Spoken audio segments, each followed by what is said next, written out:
me get some water first.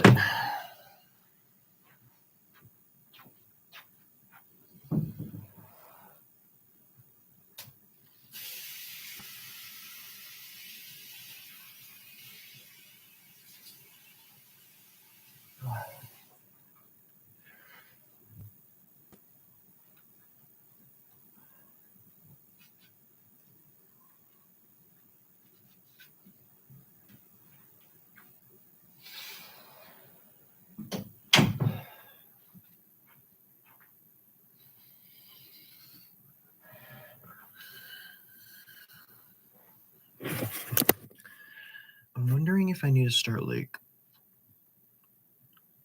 getting like the gua sha. I think it's fairly certain it's like a pseudoscience or something, but I do feel very bloated, at least with my face.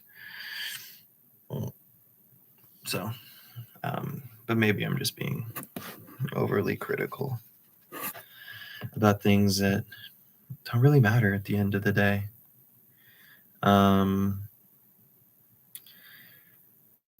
Yeah. 'Cause I don't wanna be in love with another, even in another life. You ever heard that song? Wow.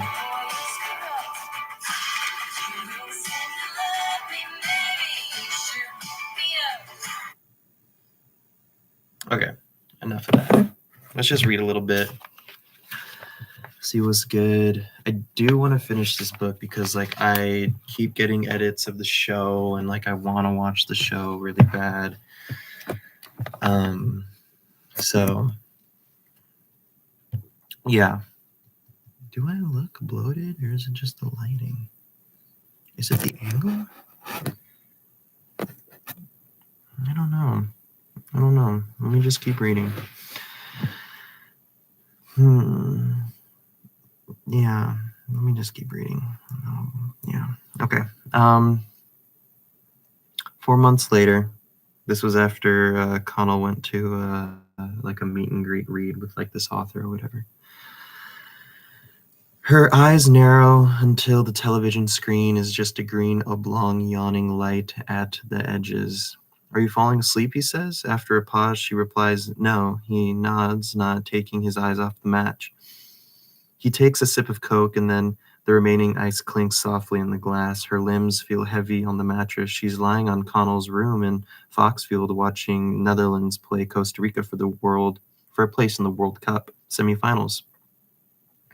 His room looks the same as it did in school, although one corner of his Stephen Gerrard poster has come unfixed from the wall and curled inward on itself in the meantime. But everything else is the same, the lampshade, the green curtains, even the pillowcase with the stripped trim. I could run home at halftime, he says. For a second, she says nothing. Her eyes flutter, closed, and then open again wider so she could see the players moving around the pitch. Am I in your way, she says. No, not at all. You just seem sleepy. Can I have some of your Coke? He hands her the glass, and she sits up to drink it, feeling like a baby. Her mouth is dry, and the drink is cold and flavorless on her tongue. She takes 2 huge mouthfuls and then hands it back to him, wiping her lips with the back of her hand. He accepts the glass without looking away from the TV. You're thirsty, he says. There's more downstairs in the fridge if you want some. She shakes her head, lies back down on her hands clasped behind her neck. Where did you disappear last night, she says. Oh, I don't know. I was smoking. I was in the smoking area for a bit. Did you end up kissing that girl? No, he says. Marianne, it's Marianne. They're back. Marianne closes her eyes, fans her face with her hand. I'm really warm, she says. Do you find it hot in here? You can open a window if you want. She tries wriggling down the bed toward the window and reaching for the handle without actually having to sit up the whole way. She pauses, waiting to see if Connell will intervene on her behalf. He's working in the college library this summer, but he visited Carclea every weekend since she got home. They drive around in his car together out to Strand Hill or up to Glencar Waterfall. Connell bites his nail a lot and doesn't talk much. Last month, She told him she shouldn't feel obliged to visit her if she doesn't feel like it, and he replied tonelessly, "Well, it's really the only thing I look forward to." She sits up now and opens the window herself. The daylight is fading, but the air outside feels balmy and still.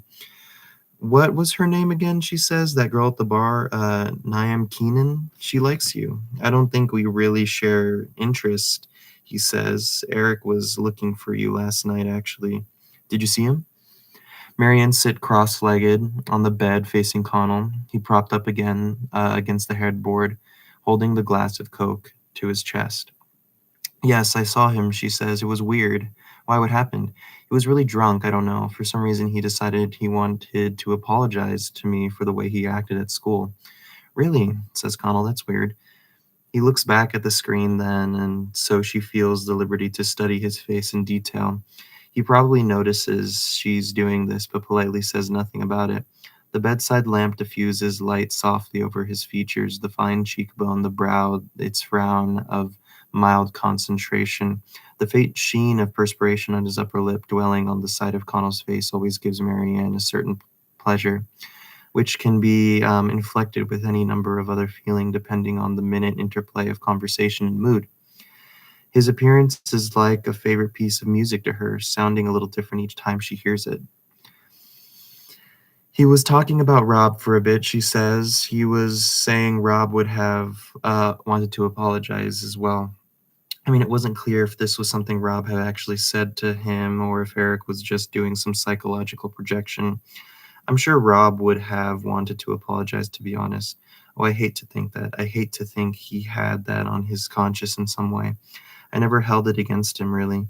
You know, it was nothing. We were kids. It wasn't nothing, says Connell. He bullied you. Marianne says nothing.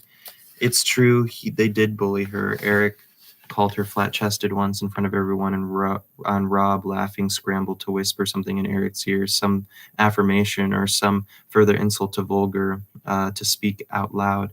At the funeral back in January, everybody talked about what a great person Rob had been, full of life, a devoted son, and so on. But he was also a very insecure person, obsessed with popularity, and his desperation had made him cruel.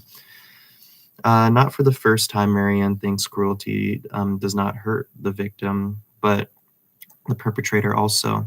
And maybe more deeply and more permanently, you learn nothing very profound about yourself simply by being bullied. But by bullying someone else, you learn something you can never forget.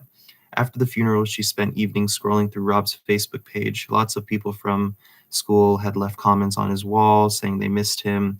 What were these people doing, Marianne thought, writing on a Facebook wall of a dead person? What did these messages, these advertisements of loss actually mean to anyone?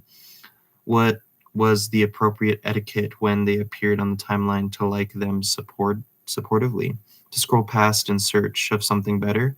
But everything made Marianne angry then. Thinking about it now, she can understand why it bothered her. None of those people had done anything wrong. They were just grieving. Of course, it didn't make any sense to write on the Facebook wall, but nothing else really made sense either. If people appeared to behave pointlessly in grief, if it was only because human life was pointless, and this was the truth that grief revealed. She wishes that she could have forgiven Rob, even if it meant nothing to him. When she thinks of him now, it's always with his face hidden, turning away behind his locker door, behind the rolled up window of his car. Who were you, she thinks, now that there's no one left to answer the question. Did you accept the apology, says Connell. She nods, looking down at her nails. Of course I did, she says. I don't go in for grudges. Luckily for me, he replies, the halftime whistle blow and luckily for me, he replies, because of the grudges thing. The halftime whistle blows and the players turn, heads lowered, and start their slow walk across the pitch. It's still 0-all. She wipes her nose with her fingers. Connell sits up straight and puts his glass on the bedside table. She thinks he's going to offer her a lift home, but instead he says, "Do you feel like an ice cream?" She says, "Yes." "Back in a second," he says. He leaves the bedroom door open on his way out. Marianne is living at home now for the first time since she left school. Her mother and brother are at work all day, and Marianne has nothing to do but sit in the garden watching insects wriggle through the soil. Inside, she makes coffee, sweeps floors, wipes down surfaces. The house is never really clean anymore because Lorianne has a full-time job in a hotel now and they never replaced her. Without Lorianne, the house is not a nice place to live. Sometimes Marianne goes on day trips to Dublin to see Joanna wander around Hugh Lane together with bare arms drinking from bottles of water. Joanne's girlfriend Evelyn comes along when she's not studying or working, and she's always painstakingly kind to Marianne and interested to hear about her life. Marianne is also happy for Joanna and Evelyn, that she feels lucky even to see them together, even to hear Joanna uh, on the phone to Evelyn saying cheerfully, "Okay, love you, see you later." If Marianne, it gives Marianne a window into a real happiness, though a window she cannot open herself or ever climb through. They went to a protest against the war in Gaza the other week with Connell and Neil, and that's pretty topical. That's cool. Well, I guess it's not cool that this conflict has been going on for so long, but there were thousands of people there carrying signs and megaphones and banners. Marianne wanted her life to mean something then. She wanted to stop all violence committed by the strong against the weak, and she remembered a time several years ago when she had felt so intelligent and young and powerful that she almost could have achieved such a thing, and now she knew she wasn't all that powerful, and she would live and die in a world of extreme violence against the innocent, and at most she could help only a few people. It was so much harder to reconcile herself to the idea of helping a few, like she would rather help no one than do something so small and feeble, but that wasn't it either. The protest was very loud and slow. Lots of people were banging drums, chanting things out of unison, sound systems crackling on and off. They marched across O'Connell Bridge with the Liffey trickling under them. The weather was hot. Marianne's shoulders got sunburned. Connell drove her back to Carclea in the car that evening, though she said she would get the train. They were both very tired on the way home. While they were driving through Longford, they had the radio on. It was playing a White Lies song that had been popular when they were in school, and without touching the dial or raising his voice to be heard over the sound of the radio, Connell said, "You know I love you." He didn't say anything else. She said she loved him too, and he nodded, and they continued driving as if nothing had happened at all, which in a way it hadn't. Wow. Marianne's brother works for the county council now. He comes home in the evening and prowls around the house looking for her. From her room, she can tell it's him because he always wears his shoes inside. He knocks on the door if he can't find her in the living room or the kitchen. "I just want to talk to you," he says. "Why are you acting like you're scared of me? Can we talk for a second?" She has to come to the door then, and he wants to go over some argument they had the night before, and she says she's tired and wants to get some sleep, but he won't leave it until she says she's sorry for the previous argument. So she says she's sorry, and he says, "You think I'm such a horrible person." She wonders if that's true. "I try to be nice to you," he says, "but you always throw it back at me." She doesn't think that's true, but she knows he probably thinks it is. It's nothing worse than this mostly. It's just this all the time, nothing but this, and long empty weekdays, wiping down surfaces, wringing damp sponges into the sink. Connell comes back upstairs now and tosses her an ice lolly wrapped in shiny plastic. She catches it in her hands and lifts it straight to her cheek, where the cold radiates outward sweetly. He sits back against the headboard, starts unwrapping his own. "Do you ever see Peggy in Dublin?" she says, "or any of those people?" He pauses, his fingers crackle on the plastic wrap. "No," he says, "I thought you had a falling out with them, didn't you? But I'm asking if you ever hear from them." "No, I wouldn't hear much to say to them if I did. I wouldn't have much to say to them if I did." She pulls open the plastic packaging and removes the lolly from inside. I need some more water.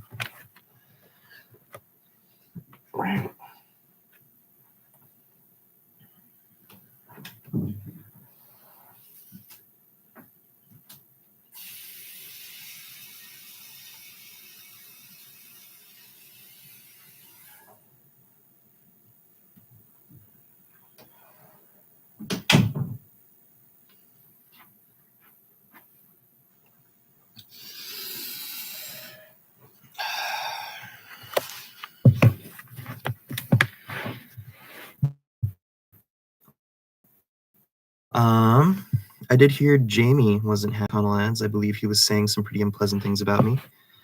Well, yeah, I wasn't talking to him myself, obviously, but I got the impression he was saying some stuff, yeah. Marianne lifts her eyebrows as if amused. When she'd first heard the rumors that were circulating about her, she hadn't found it funny at all. She used to ask Joanna about it again and again, who was talking about it, what they had said. Joanna wouldn't tell her. She said that within a few weeks, everyone had already moved on to something else anyway. People were juvenile in their attitudes to sexuality, Joanna said. Their fixation on your sex life is probably more fetishistic than anything you've done. Marianne even went back to Lucas and made him delete all his photographs of her, none of which he had ever put online anyway. Shame surrounded her like a shroud. She could hardly see through it. The cloth caught up her breath, prickled on her skin. It was as if her life was over. How long had that feeling lasted? 2 weeks or more? Then it went away. A certain short chapter of her youth had concluded, and she had survived it. It was done. You never said anything to me about it, she says to Connell. Well, I heard Jimmy was pissed off. You broke up with him and he wasn't around talking shit about you, but like, that's not even gossip. That's just how lads behave. I didn't know anyone really cared. I think it's more of a case of reputational damage. And how come Jamie's reputation isn't damaged then, says Connell. He was the one doing all the stuff to you. She looks up and Connell has finished his ice lolly already. He's playing with the dry wood stick in his fingers. She only has a little left, lick down to the stick bulb of vanilla ice cream gleaming in the light of the bedside lamp. It's different for men, she says. Yeah, I'm starting to get that. Marianne licks the ice cream stick clean and examines it briefly. Connell says nothing for a few seconds and then ventures. It's nice Eric apologized to you. I know, she says. People from school have actually been very nice since I got back, even though I never make an effort to see them. Maybe you should. Why? Why? You think I'm being ungrateful? No, I just mean you must be kind of lonely, he says. She pauses the stick between her index and middle fingers. I'm used to it, she says. I've been lonely my whole life, really. Connell nods, frowning. Yeah, he says, I know what you mean. You weren't lonely with Helen, were you? I don't know. Sometimes I didn't feel totally myself with her all the time. Marianne lies down flat on her back, head on the pillow, bare legs stretched on the duvet. She stares up at the light fixture, the same lampshade from years ago, dusty green. Connell, she says, you know when we were dancing last night? Yeah. For a moment, she just wants to lie here, prolonging the intense silence and staring at the lampshade, enjoying the sensory quality of being here in this room again with him and making him talk to her, but time moves. What about it, he says. Did I do something to annoy you? No, what do you mean by that? When you walked off, you just left me there, she says. I felt kind of awkward. I thought maybe you were going to go after that girl, Niam or something. That's why I asked about her. I don't know. I didn't walk off. I asked if you wanted to go out to the smoking area and you said no. She sits up on her elbows and looks at him. He's flushed now. His eyes are red. You didn't ask, she says. You said I'm going out to the smoking area, and then you walked away. No, I said, do you want to come out to the smoking area? And you shook your head. Maybe I didn't hear you right. You must have not. You must not have, he says. I definitely remember saying it to you, but the music was very loud, to be fair. They lapse into another silence. Marianne lays back down, looks up at the light again, feels her own face glowing. I thought you were annoyed with me, she says. Well, sorry, I wasn't. After the pause, he adds, I think our friendship would be a lot easier if, in some ways, like certain things were different. She lifts her hand to her forehead. He doesn't continue speaking. If what was different, she says. I don't know. She can hear him breathing. She feels she has cornered him into the conversation. And she's reluctant to push any harder than she has already. You know, I'm not going to lie, he says. I obviously do feel a certain attraction towards you. I'm not trying to make excuses for myself. I just feel like things would be less confusing if there wasn't this other element to our relationship. She moves her hands to her ribs, feels the slow inflation of her diaphragm. Do you think it would be better if we had never been together, she says. I don't know. For me, it's hard to imagine my life that way. Like, I don't know where I would have gone to college then or where I would be now. She pauses, lets this thought roll around for a moment, keeps her hand flat on her abdomen. It's funny the decisions you make because you like someone, he says, and then your whole life is different. I think we're at a weird age where life can really change a lot from small decisions. But you've been a very good influence on me overall. I think definitely I am a better person now. I think that's thanks to you. She lies there breathing, her eyes are burning, but she doesn't make any move to touch them. When we were together in the first year of college, she says, "Were you lonely then?" "No, were you?" "No, I was frustrated sometimes, but not lonely. I never feel lonely when I'm with you." Funny, funny, funny.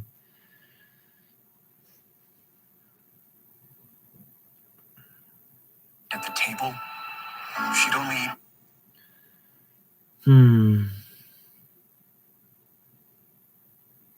Brr.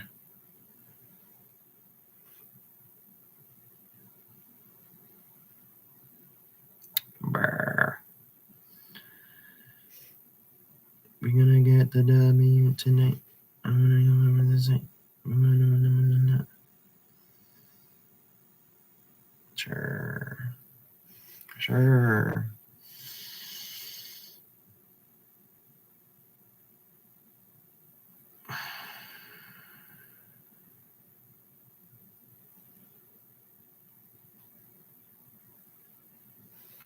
Okay, I'm getting hungry.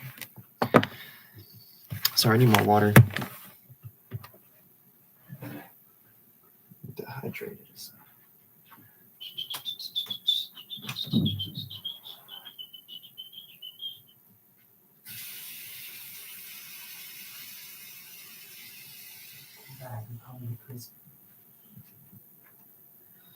You want to go back as a basin? I'm going on another bike ride today at some point. To get tired, I just get tired, but it's a good activity. I wonder if it says how many calories you burn. Let me just check this really quick, gang. Oh, I wonder if Jacob Strava's here.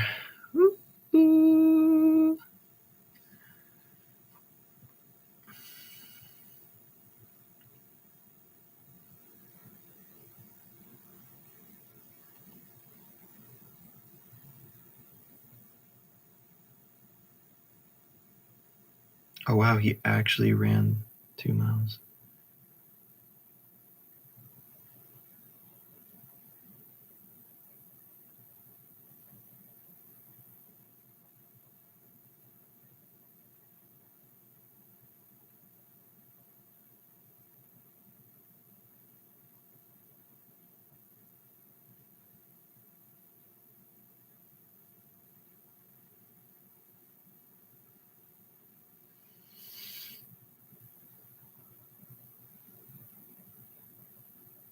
Oh, yeah, I was going to check if it shows the calories. I doubt it does.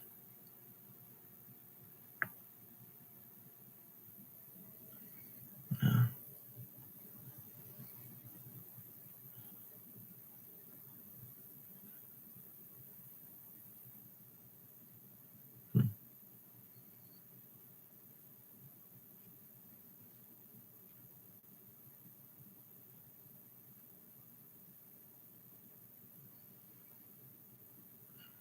All right, let's continue.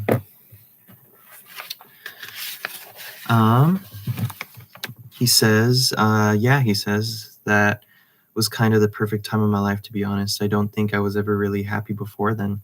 She holds her hand hard on her abdomen, pressing the breath out of her body, and then inhales. I really wanted you to kiss me last night, she says. Oh. Her chest inflates again and deflates slowly. I wanted to as well, he says. I guess we misunderstood each other. Well, that's okay. He clears his throat. I don't know what's the best thing for us, he says. Obviously, it's nice for me hearing you say this stuff, but at the same time, things have never added up well with us in the past. You know, you're my best friend. I wouldn't want to lose that for any reason. I'm sure I know what you mean. Her eyes are wet now, and she has to rub them to stop tears from running. Can I think about it? He says. Of course. I don't want you to think I'm not appreciative. She nods, wiping her nose with her fingers. She wonders if she could turn over to her side and face the window now so he couldn't look at her. You really have been so supportive of me, he says. With what with the depression and everything, not to linger on that too much, but you really have helped me a lot. You don't owe me anything. No, I know, I didn't mean that. She sits up, swings her feet off the bed, puts her face down in her hands. I'm getting anxious now, he says. I hope you don't feel like I'm rejecting you. Don't be anxious. Everything's fine. I might head home now if that's okay. I could drop you. You don't want to miss the second half, she says. I'll walk. It's all right. She starts putting her shoes on. I forget there was even a match on, to be honest, he says, but he doesn't get up or look for his keys. She stands up and smooths her skirt down. He's sitting on the bed watching her, an attentive, almost nervous expression on his face. We all know that one. Okay, she says bye. He reaches for her hand and she gives it to him without thinking. For a second, he holds it, his thumb moving over her knuckles. Then he lifts her hand to his mouth and kisses it.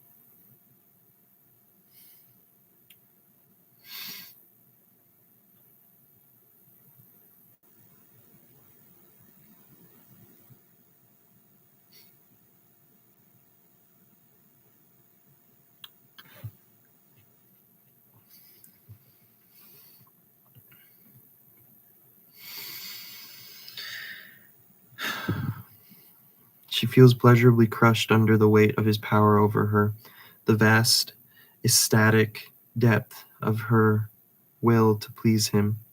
That's nice, she says. He nods.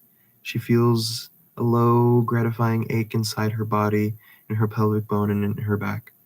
I'm just nervous, he says. I feel like it's pretty obvious I don't want you to leave. In a tiny voice, she says, I don't find it obvious what you want.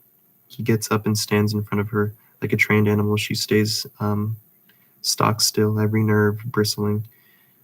She wants to whimper out loud. He puts his hands on her lips and she lets him kiss her open mouth. The sensation is extreme. She feels faint. I want this so much, she says.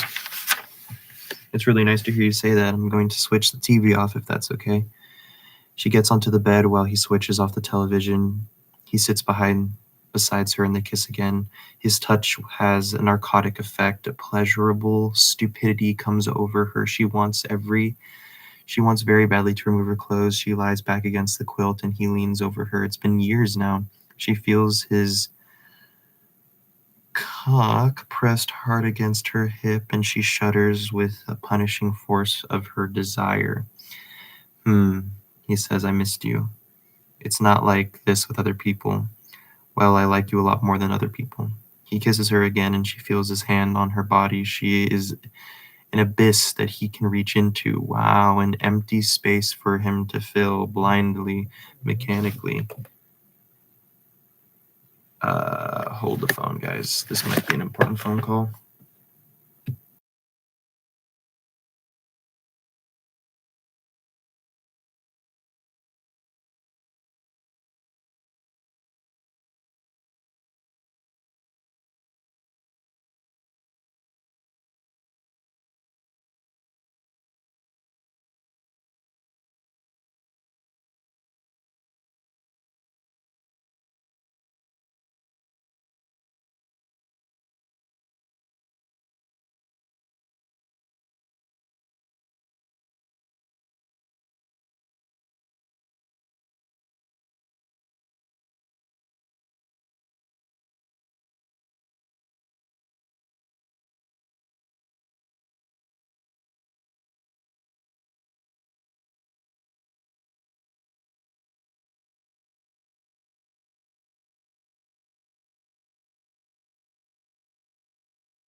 All right.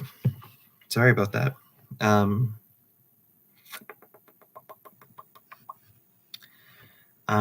Okay. Blindly, mechanically, she starts removing her clothes and she can hear him unbuckle his belt. Time seems so elastic, stretched out by sound and by motion. She lies on her front and presses her face into the mattress, and he touches the back of her thigh with his hand. Her body is just an item of property, and though it has been handed around and misused in various ways, it has somehow always belonged to him, and she feels like returning it to him now. Wow. I actually don't have any condoms, he says. It's okay, I'm on the pill. He touches her hair. She feels his fingertips brush the back of her neck. Do you want it like this? He says, however you want. He gets on top of her, one hand planted on the mattress beside her face and the other in her hair. I haven't done this in a while, he says. That's okay. When he's inside her, she hears her own voice crying out again and again, strange raw cries. She wants to hold on to him, but she can't, and she feels her right hand crawling uselessly at the quilt. He bends down so his face is closer to her ear. Marianne, he says, can we do this again, like next weekend and so on, whenever you want to? He takes a hold of her hair, not pulling it, but holding it in his hand. Whenever I want, really, he says, you can do anything you want with me. He makes a noise in his throat. He leans into her a little harder. That's nice, he says. Her voice sounds hoarse now. Do you like me saying that? She says. Yeah, a lot. Will you tell me I belong to you? What do you mean? He says. She says nothing, just breathes hard into the quilt and feels her own breath on her face. Connell pauses now, waiting for her to say something. Will you hit me? She says. For a few seconds, she hears nothing, not even his breath. No, he says, I don't think I want that. Sorry. She says nothing. Is that okay? He asks. She still says nothing. Do you want to stop? He says. She nods her head. She feels his weight lift off of her. She feels empty again and suddenly chill. He sits on the bed and pulls the quilt over himself. She lies there face down, not moving, unable to think of any acceptable movement. Are you okay? He says. I'm sorry, I didn't want to do that. I just think it would be weird. I mean, not weird, but I don't know. I don't think it would be a good idea. Her breasts ache from laying flat like this, and her face prickles. Do you think I'm weird? She says. I didn't say that. I just mean, I don't think things to be weird between us. She feels terribly hot now, sour heat all over her skin, in her eyes. She sits up, faces the window, pushes her hair out of her face. I think I'm going to go home now, if that's okay, she says. Yeah, if that's what you want.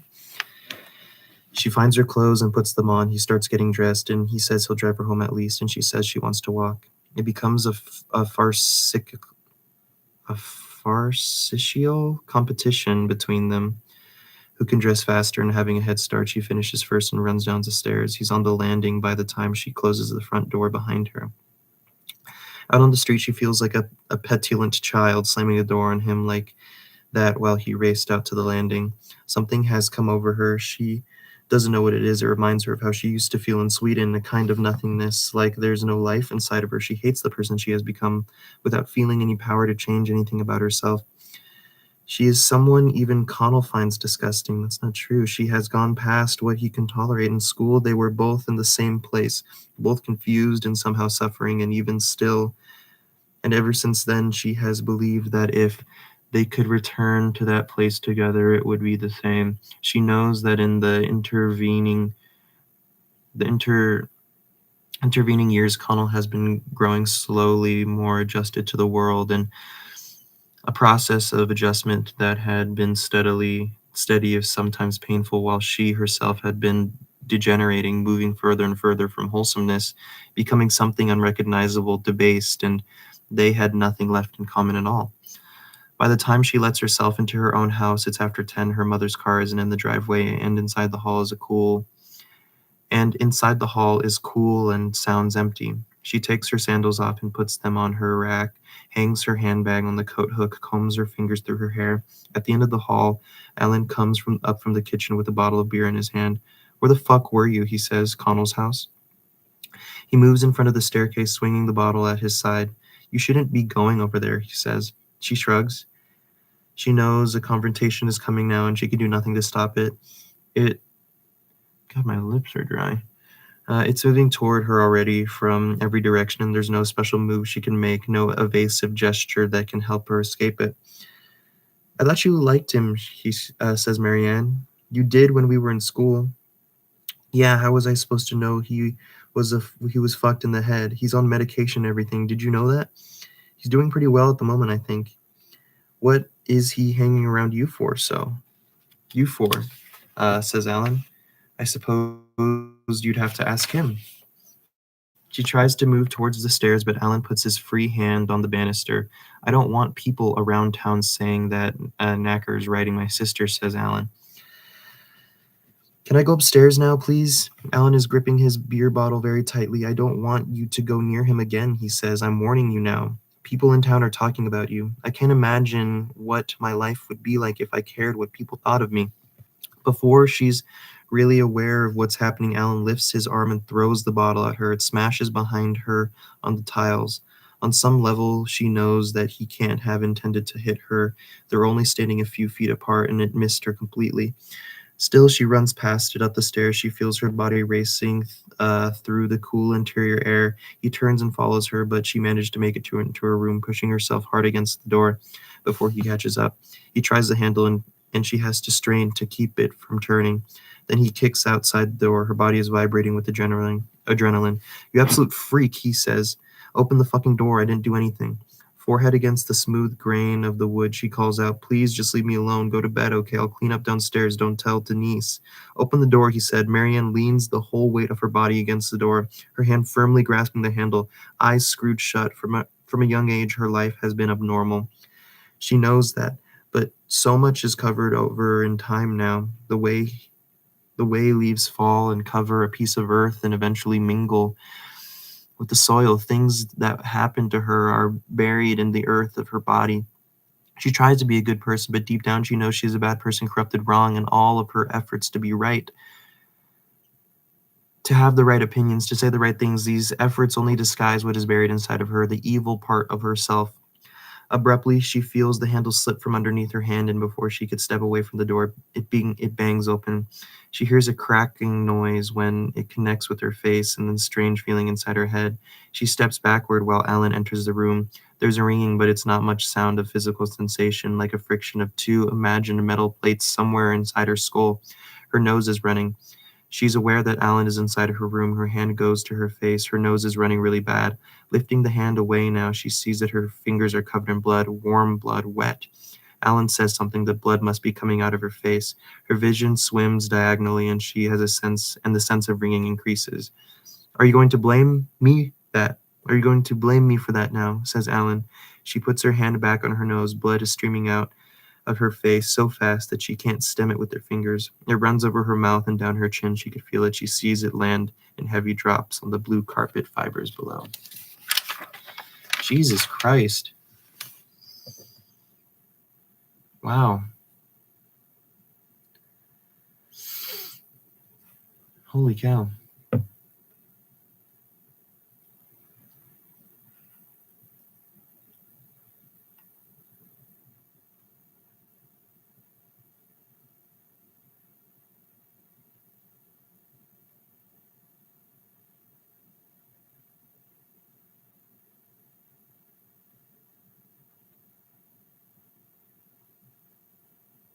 I said we can. 'Cause I don't wanna be in love with another.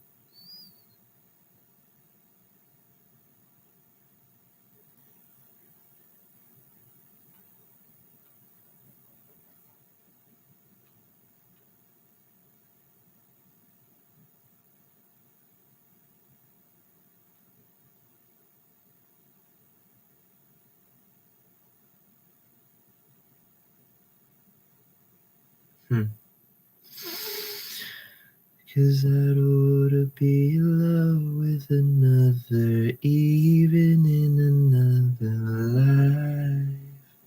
Okay. This is heating up.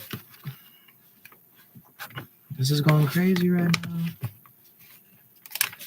Give it up, boy, don't give it up.